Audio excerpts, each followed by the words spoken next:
Hello and thank you for watching my 248 video tutorial. In the previous lecture we have configured the game over screen that will show the message to our player when there are no more moves available. And in this lecture I would like to show you how we will configure the U1 screen that will be shown to our user when he reaches to the 248 tile. So for this purpose I will go to our canvas and I will find our game over panel and enable it so that we can see it. And actually I'm lazy, so I will select our game over text and I will duplicate it by pressing Ctrl D, and I'm going to call this text not game over text but U1 text.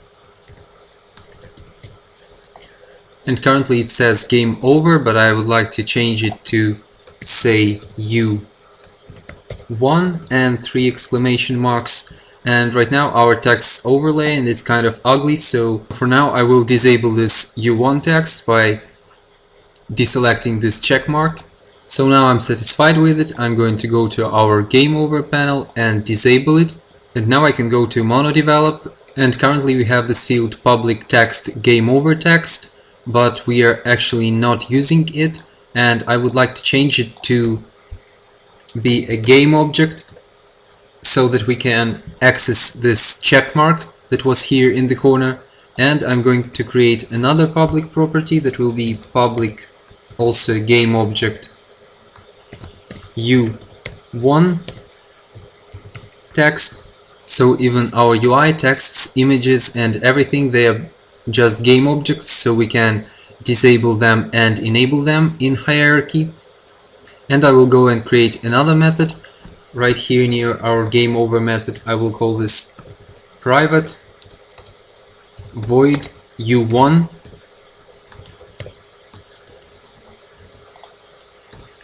And what I'd like to do in this method, I'm going to say game over text dot set active, and I'm going to change its value to false, and our U1 text set active, I'm going to change this value to true.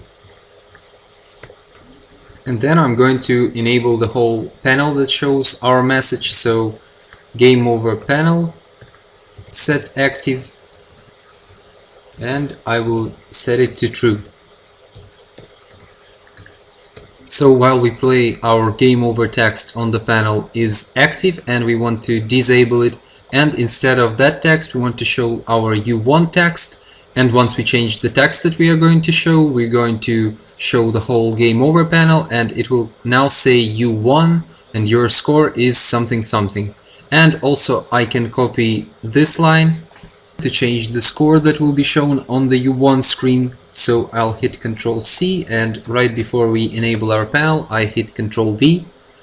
Now my U1 method is complete, and we can analyze in which situations our player will see this U1 screen. And this will occur when our player merges tiles and when two tiles form a 248 tile. So we will have to go to the methods that are responsible for merging tiles, and they are make one move down and make one move up index.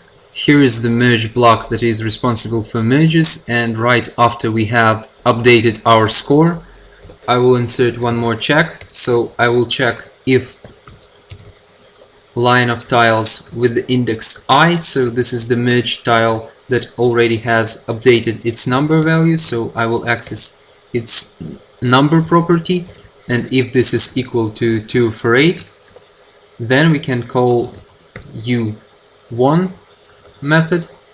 And the same thing we can do for the other method that we have, so I'll hit Ctrl C and I will go to make one move up index, and also after our score is updated I will hit Ctrl V, and if we have reached the 248 tile, our U1 method will be called. Now I would like to think a little in terms of testing. I really would like to see if all the code that I have written works, but if I will act like our players and try to get to the 248 tile, it will take a lot of time, and I don't think that I could show it to you in this tutorial. So I will cheat a little bit. I will go to our generate method, and I have to find it somewhere in our game manager. And just for test purposes, I will temporarily change this number 2 to number 1024, so that we always get our 1024 tiles, and it will be much easier to get to the 2 for 8 tile so that we can check our condition.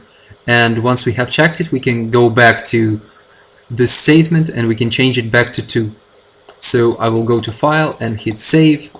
So now I will go to Unity, and the only thing that I have to do now is I forgot to assign our game over text and U1 text to the corresponding fields in our game manager script. So I will go to Inspector, and here we can see that we have to drag our game over text onto this property, and U1 text I will drag it here. So now that we have everything established, I can go and launch our game. And it is very convenient that we have already got to 1024 tiles, so I can just drag them to the right, I can merge them. We have got to the 2 for 8 tile miraculously, and it says U1. So when I hit continue, the only option that I have right now is to hit continue.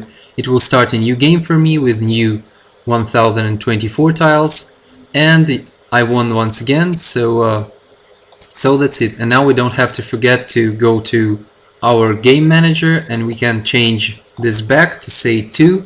So if we have a very skilled player that will get to the 2 for 8 tile, he will see this message that he won, and then by pressing the continue button he gets to start a new game. In the next video I'll focus on little cosmetic improvements, and I will show you how to add rounded corners to your sprites, tiles, and the game field, and basically any element that you would like to add rounded corners to. So thank you for watching, and see you in the next video.